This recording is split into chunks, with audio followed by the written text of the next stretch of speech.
Hare Nama, Hare Nama eva kevalam, Kalo nasteva, nasteva, nasteva gatiranyata.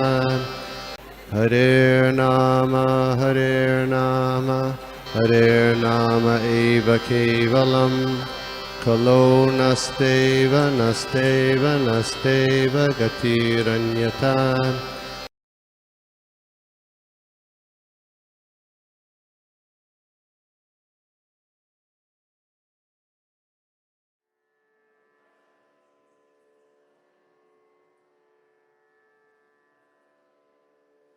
उत्तमं दैवीं सरस्वतीं व्यासं ततो जयमुदीरयेत्।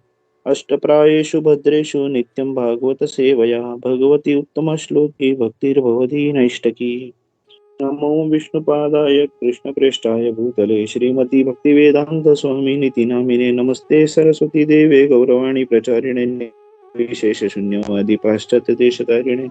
जय श्री कृष्ण चैतन्य प्रभु नित्यानंद श्री अद्वैत गदाधर श्रीवासदि गौर भक्त वृंद हरे कृष्ण कृष्ण कृष्ण हरे हरे हरे राम राम राम हरे हरे। तो आज हम लोग आज देख रहे हैं भगवत गीता फर्स्ट कैंटो 11वां अध्याय 32 और 33वां श्लोक। आज हम लोग पहले 32वां श्लोक पढ़ लेते। तमात्मजैर्दृष्टिभिर् आत्मरात्मनां दुरंतो भाव परिरेभिरे पतिं निरुद्धम अप्यास्त्रवदम्बु नेत्रयोर विलज्जितानां भृगुवर्य वैक्लवात्। तो यहाँ पे प्रभुपाद जी ट्रांसलेशन कर रहे हैं। जय Srila Prabhupada. The insuperable ecstasy was so strong that the queens who were shy first embraced the Lord in the innermost recesses of their hearts.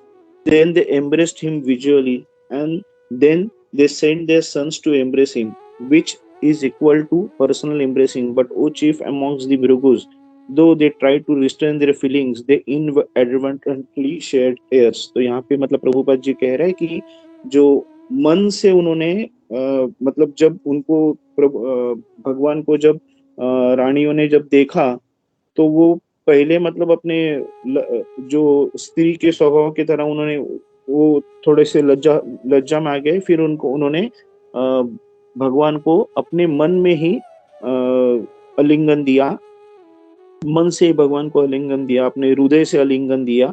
फिर बाद में उन्होंने आंखों से देख के उनको आलिंगन दिया, और फिर उन्होंने अपने बच्चों को, पुत्रों को उनके पास भेज दिया आलिंगन देने के लिए, जो एक पर्सनल आलिंगन मतलब खुद आलिंगन देने जैसा ही हो जाता है, क्योंकि पुत्र जो है वो माता के ही रूप होते, पिता के ही रूप होते। बट वो चीफ मतलब फिर बोलते कि भृगु बोलते कि जो फिर भी मतलब वो रानियों जो थी वो अपने मन को ये नहीं कर पाए, कंट्रोल नहीं कर पाए, उनके आंखों से अश्रु निकले हैं। तो प्रभुपाद जी हम लोग पढ़ते हैं कि ये जो स्त्रियों की जो लज्जा स्वरूप जो ये रहती है, ये उनको लोगों के सामने या फिर किसी के सामने अपने पति को आलिंगन देने से रोकती है। और उसके लिए उन्होंने जो श्री कृष्ण जी भगवान को उन्होंने एक आलिंगन जो दिया, वो अपने मन से आलिंगन दिया, अपने आंखों से उन्होंने उनको देखा और हृदय में आलिंगन दिया। यहाँ पे हम लोग देख सकते हैं कि भगवान जो है, परमात्मा जो है, हर एक के हृदय में है। हम लोग कभी भी मतलब भगवान को हम लोग ने नहीं देखा, भगवान हमारे सामने नहीं है, ये सोच के हम लोग कभी ऐसे नहीं सोच सकते कि भगवान मेरे सामने नहीं तो हम क्या करेंगे। हमारे सामने विग्रह, आर्च विग्रह है। अगर हम लोग आर्च विग्रह ना भी हो तो भी हमारे हृदय में जो परमात्मा है, हम लोग परमात्मा से बात कर सकते, परमात्मा को आलिंगन दे सकते हैं।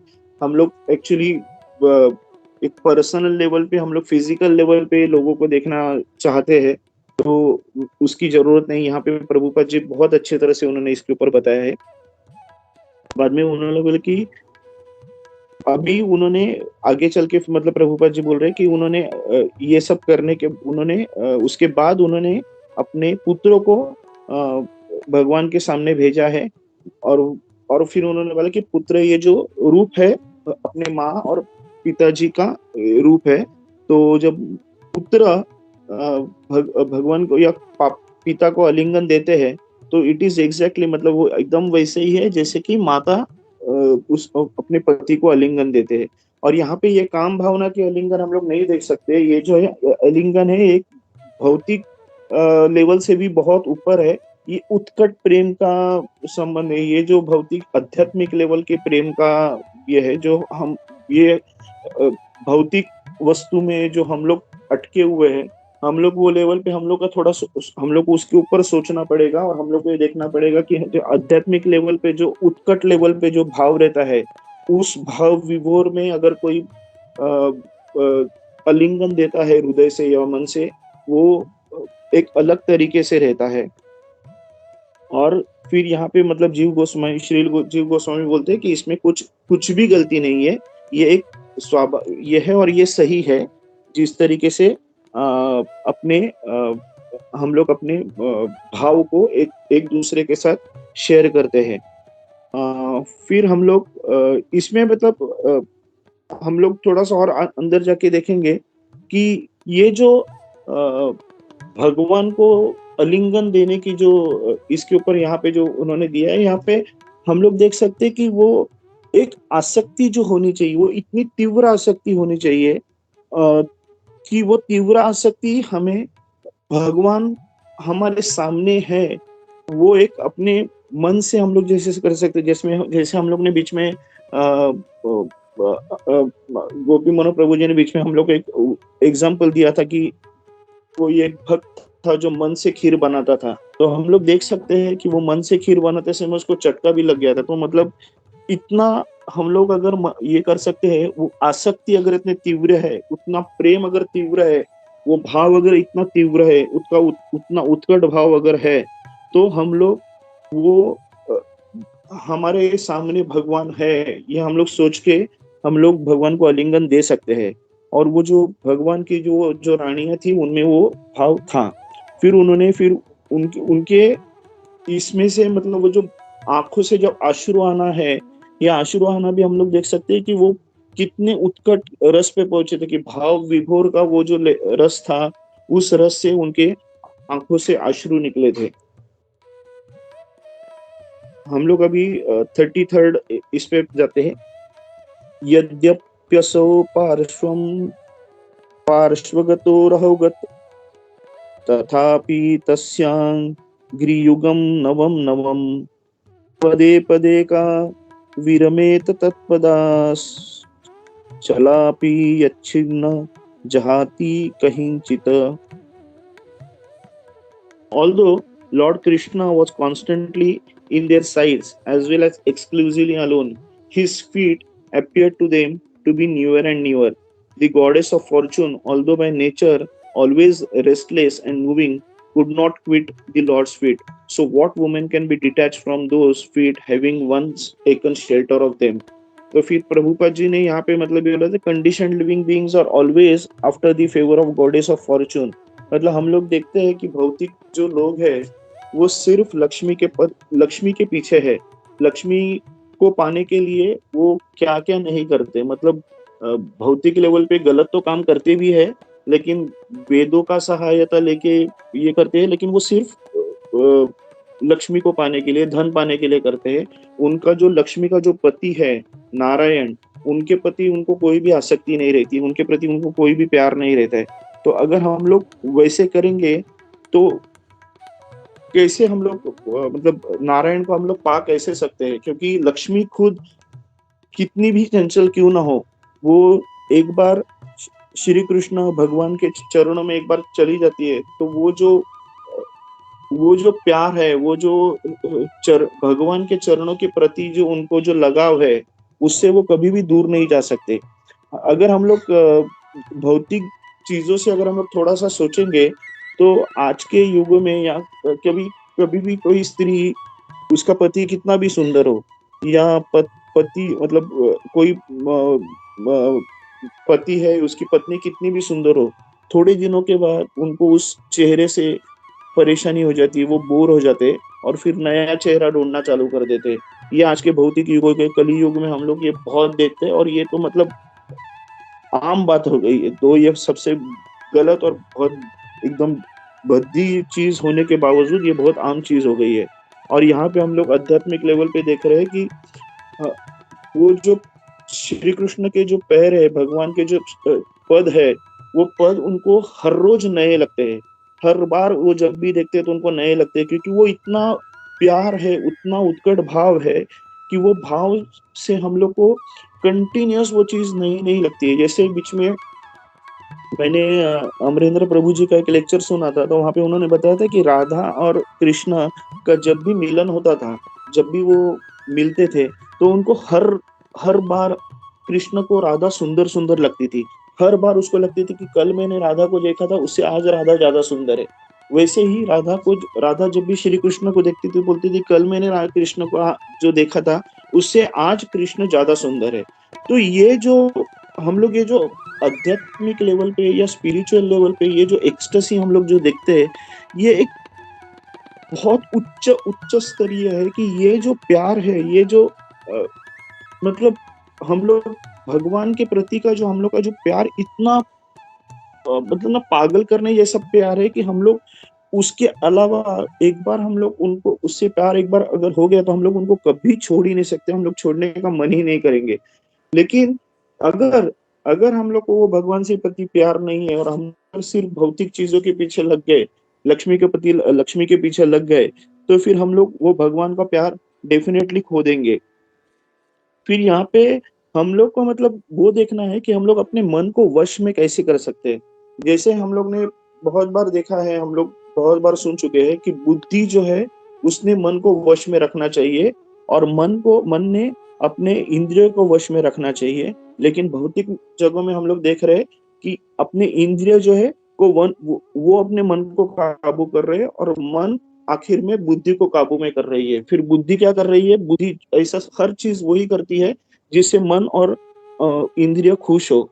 तो हम लोग को ये चीज़ को पूरी तरह से ये करना है कि हम अगर अपना मन और बुद्धि श्री कृष्ण के चरणों पे लगा देंगे, उनके उनको अगर उनकी शरणागति लेते हैं, उनके पद पद इसको हम लोग को हम अपने मन को वश में कर सकते हैं।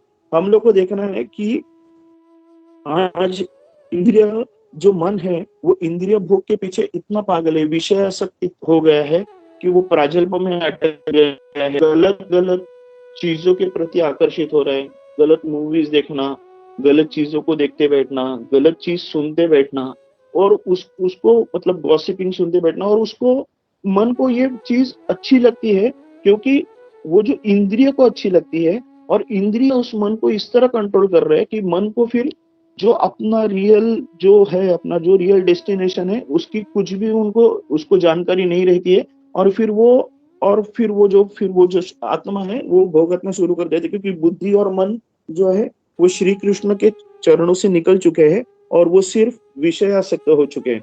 हम लोग को देखना पड़ेगा कि हम लोग जैसे हम लोग अगर महाराज अम्बरीश का अगर हम लोग थोड़ा-सा एग्ज़ाम्पल लेते हैं, तो महाराज अम्बरीश कैसे कर रहे थे कि वो अपने कान का यूज़ कर रहे थे भगवान की आरती सुनने के लिए, कीर्तन सुनने के लिए।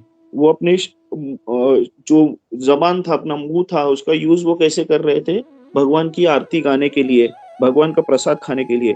वो अपने हाथ का यूज़ कर रहे थे कि विग्रह के सामने उसको हाथ जोड़ के नमस्कार करने के लिए। जो भी अपने पाँव का यूज़ कर रहे थे विग्रह के पिलग्रिमेज पे जाने के लिए, विग्रह के प्रति प्रदक्षिणा डालने के लिए। वो अपने मतलब जो शरीर का त्वचा का यूज़ कर रहे थे, अब जो भक्त है, जो वैष्णव है, उनको आलिंगन देने के लिए, उनके पाँव छूने के लिए। तो हम लोग वो देख रहे थे और फिर वो अपने नाक का जो यूज़ कर रहे थे भगवान को अर्पित किए हुए जो फूल है, उनका सुगंध लेने के लिए। तो अगर हम लोग देख रहे हैं कि ये जो तरीका है, ये इतना अल्टीमेट है कि हम लोग इससे हम लोग पूरी तरह से भगवान के वश में चले जाएंगे और भगवान के ही वश में होना चाहिए। हम लोग को भौतिक आसक्ति से पूरी तरह दूर होके भगवान की तीव्र आसक्ति अपने को लगनी चाहिए। और ये होने का तरीका एक ही है कि हम लोग अपने मन को काबू में रखें, मन को वश में रखें, भगवान के मतलब विग्रह रेगुलर देखते रहे। अगर अभी हम लोग फॉर एग्जाम्पल अगर हम लोग कृष्णा ऐप अगर हम लोग डाउनलोड करेंगे तो कृष्णा ऐप में हम लोग को डेली कम से कम 15-20 तो अलग अलग जगह से हम लोग को फोटोज आते रहते, और वो कृष्ण के जो फोटोज देखेंगे तो मन बहुत भावुक हो जाता है, देखते देखते आंखों से पानी आ जाता है। इतने सुंदर राधा रानी के इतने सुंदर विग्रह के फोटोज रहते हैं कि वो मतलब उधर से आंख निकलती ही नहीं है, वो कंटिन्यूस देखते रहने का मन करता है। तो हम लोग को वो एंगल से देखना चाहिए कि मन को हम लोग भगवान के चरणों में कैसे लगा के रखे, उधर से फिर हम लोग बाहर मतलब कभी ना निकले। अगर हम लोग थोड़ा एग्जांपल, जैसे मैंने कल एक लेक्चर सुना था, उन्होंने बहुत अच्छा एग्जांपल दिया था कि पानी जो रहता है वो पानी क्या रहता है, वो ढलान के तरफ से नीचे जाता है, मतलब जब ढलान दिखेगी तो वो नीचे जाता है। उसको ऊपर खींचने के लिए मोटर का इस्तेमाल करना चाहिए। वैसे ही अपना मन है जो नीचे का जो बोलते हैं ना निम्न स्तरीय जो ये है, जैसे परा प्रकृति हम लोग बोलते हैं, जैसे प्रभुपाद जी ने कहा था एक परा प्रकृति जो हम लोग है और एक अपरा प्रकृति जो एकदम नीचे स्तरीय निम्न स्तरीय शक्ति है। तो ये मन का काम है कि वो जो निम्न स्तरीय शक्ति है उसके पीछे लग जाता है। तो जैसे हम लोग पानी को उठाने के लिए मोटर का इस्तेमाल करते हैं, वैसे मन को उठाने के लिए मंत्र का उच्चार करना चाहिए। मंत्र रूपी जो मोटर है उसका हम लोग को इस्तेमाल करना चाहिए। तो वो हम लोग कैसे कर सकते हैं, तो महामंत्र का चैंटिंग, कीर्तन करते समय, भगवान का ध्यान करते समय, भगवान की लीला सुनना, भगवत का अध्ययन करना, भागवतम का अध्ययन करना, ये जो चीजों है जिससे हम लोग मन को मोटर की तरह हम लोग ऊपर खींच सकते हैं।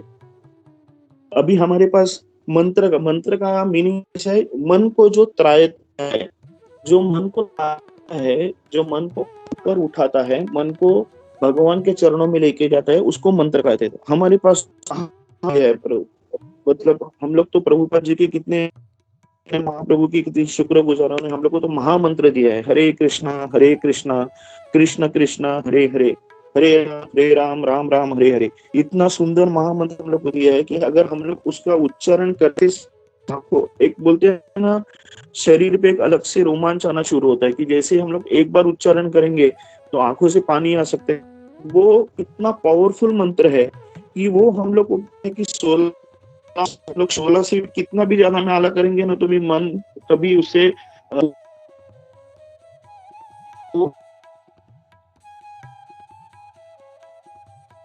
तो ये जो हम लोग को बेसिकली उस एंगल से देखना है कि हम लोग भगवान के चरणों से कभी भी खुद को दूर, भगवान हम लोग को कंटिन्यूस कहते हैं कि उनको आखिर में क्या चाहिए, उनको आखिर में वही चाहिए कि सब लोग भगवत धाम पहुंचे, भगवान के आश्रय में पहुंचे।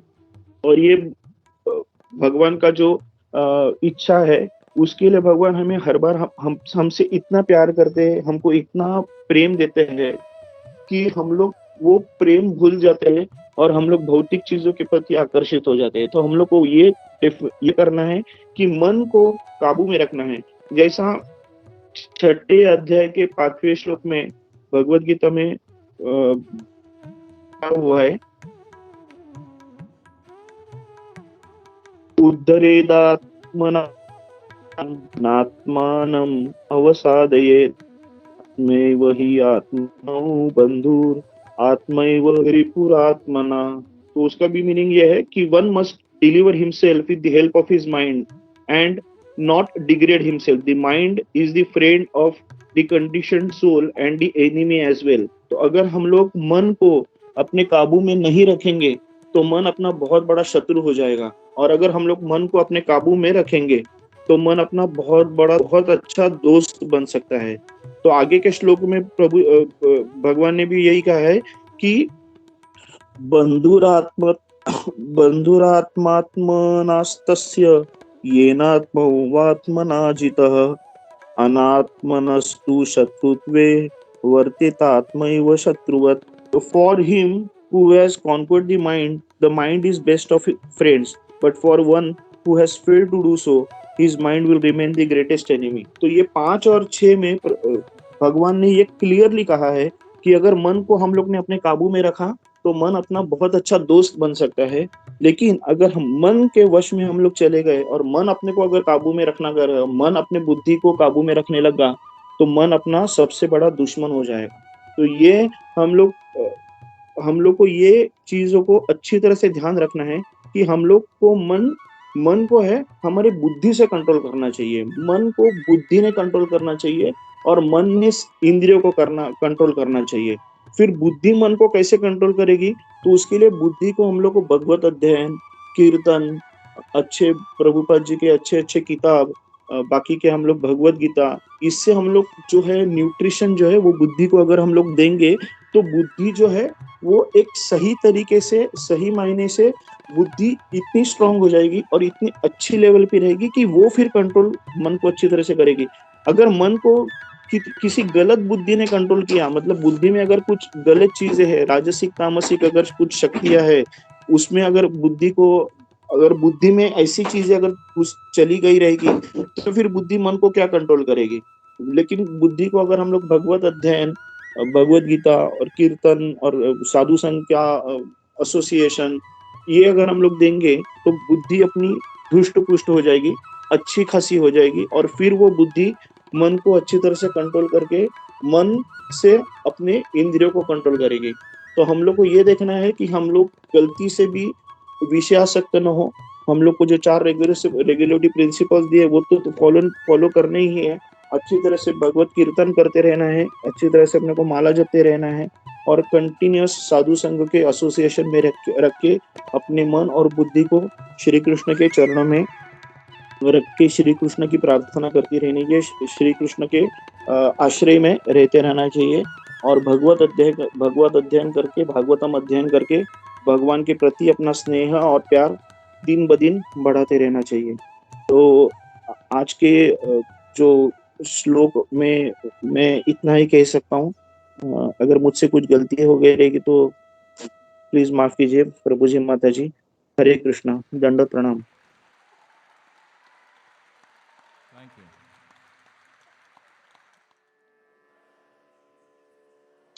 हरे कृष्णा समीर प्रभु, आवाज आ रहा है?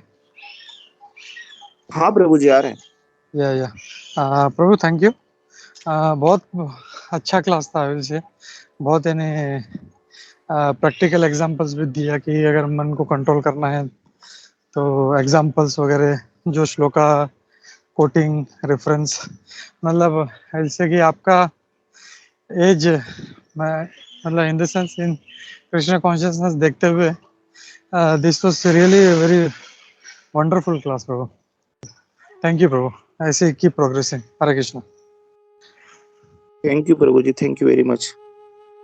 हरे कृष्णा.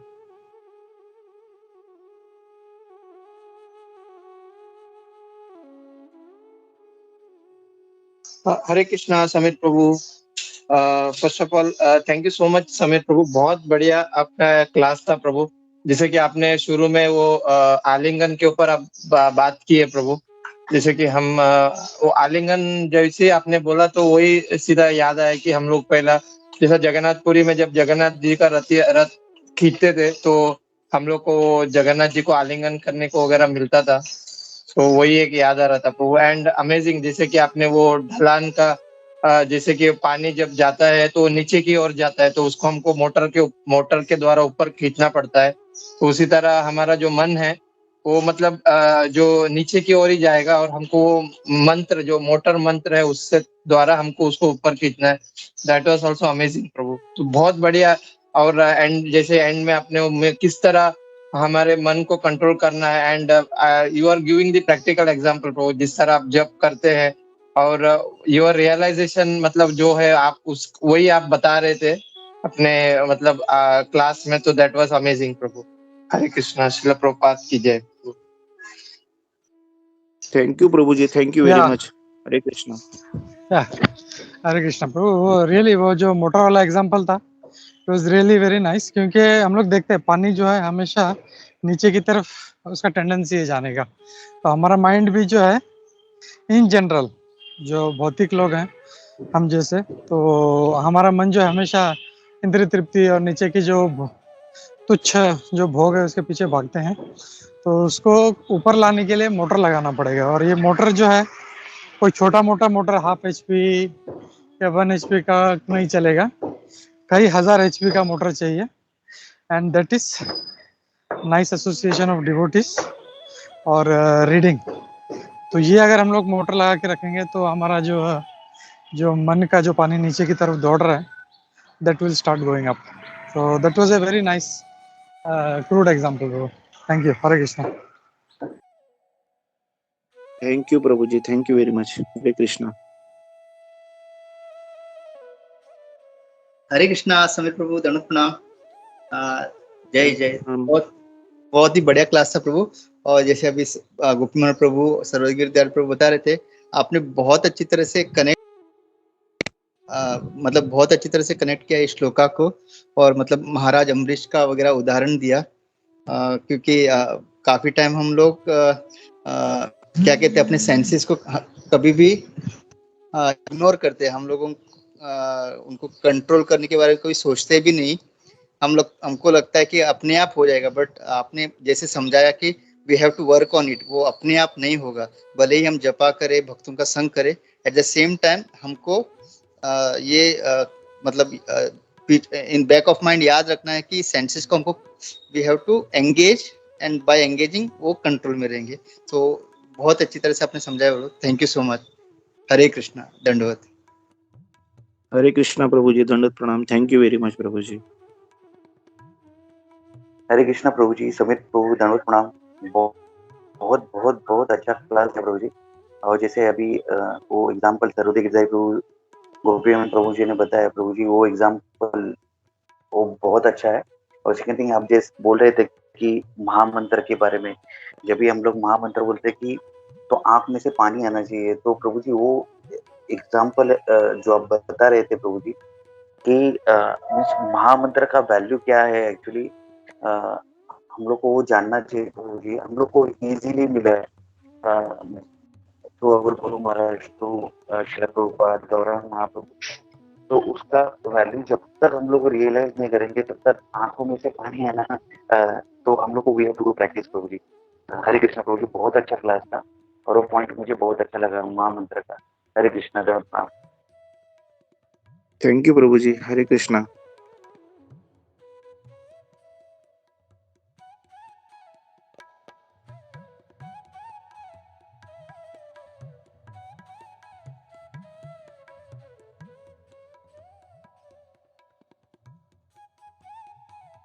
हरे कृष्ण प्रभु।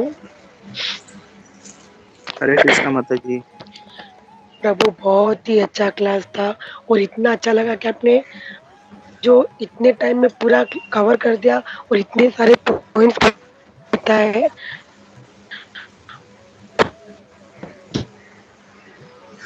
लिंगन वाला जगन्नाथपुरी का जो, तो हमारा वो खुद का अनुभव है, मेरा खुद का अनुभव है, तो इतना अच्छा वो अनुभव हुआ था। तो जब प्रभु जी आप जब बोल रहे थे, तब वो मुझे बैक ऑफ द माइंड पूरा वो याद आ रहा था। और जैसे प्रभु ने बोला, तो डबल ही हो गया कि वो खुशी होती है जो आलिंगन करने की, वो बहुत ही अच्छा अनुभव हुआ था हमारा। तो आपने जैसे बताया तो पूरा याद आ गया। थैंक यू वेरी मच प्रभु। बहुत ही अच्छा क्लास था। मोटर वाला एग्जाम्पल था, ये आलिंगन वाला था, बहुत अच्छा था प्रभु। थैंक यू वेरी मच प्रभु। हरे कृष्णा। हरे कृष्णा माता जी, थैंक यू वेरी मच माता जी। हरे कृष्णा। हरे कृष्णा विजय प्रभु जी। Hare Krishna, Samir Prabhu. It was a very good class, especially that Ambarish Maharaj Ambarishi example, and the example that you shared for Indriya Nigra. It was very good. अपने इंद्रियों को control करना चाहिए with all the devotional services, whatever way. Very good explanation. Thank you. Hare Krishna. Hare Krishna प्रभु। Thank you very much Vijay प्रभु।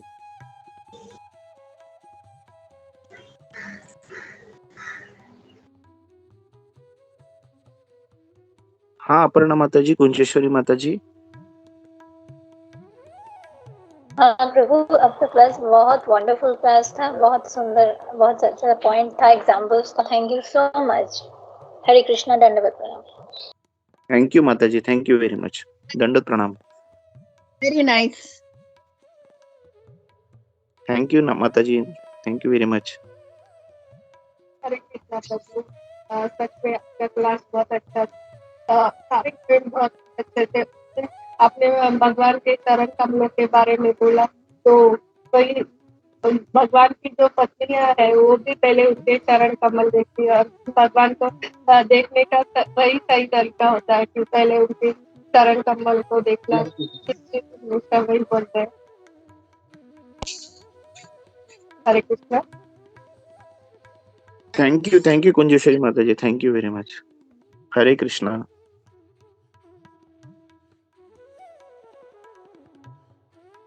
हरे कृष्णा, दंडवत प्रणाम समीर प्रभु। हरे दंडवत कृष्णा। प्रणाम प्रेम से का प्रभु जी। बहुत ही मिस्टी क्लास था। मैं कैसे बोलूं, बहुत ही मिस्टी क्लास था। बहुत से सारे पॉइंट था, स्पेशली जो अपने मोटर का बारे में बताया। हाँ, जो नीचे का तरफ से मतलब कैसे पानी खींच के, तो हमारा भी ऐसे होना चाहिए। तो जैसे गोपी मनोहर प्रभु बोला, हाँ हम लोग को उतना ही एसोसिएशन करना चाहिए। अभी प्रभुपाद का दिया हुआ जो महामंत्र वो भी करना चाहिए, तो अब जाके हमारा मतलब मन को शुद्ध कर सकते हैं, तो मन को ऊपर आ सकता है हमारा। तो बहुत ही मिस्टिक क्लास था, बहुत से सारे पॉइंट था। अम्बरीश महाराज का वो भी बहुत अच्छा लगा प्रभु। It was very nice amazing class प्रभु। थैंक यू प्रभु। हरे कृष्णा। हरे कृष्णा प्रभु जी, थैंक यू वेरी मच। दंडवत प्रणाम।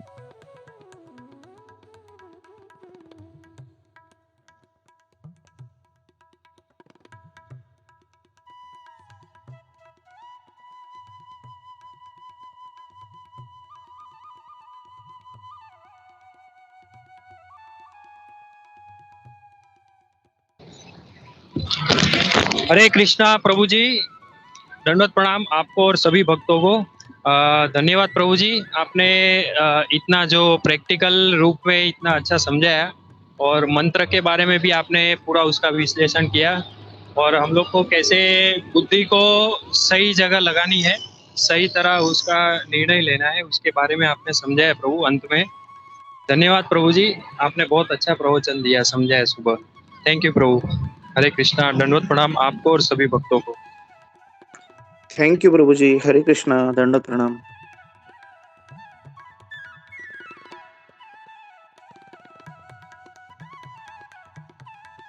हरे कृष्णा समीर प्रभु, और स्पेशली अपने कम टाइम में इतना सारा बहुत अच्छे से बताया, वो मुझे बहुत अच्छा लगा कि एग्जैक्ट टाइम पे खत्म भी किया, और सब पॉइंट एक एक पॉइंट बहुत अच्छा थे आपके। हरे थैंक यू माता जी।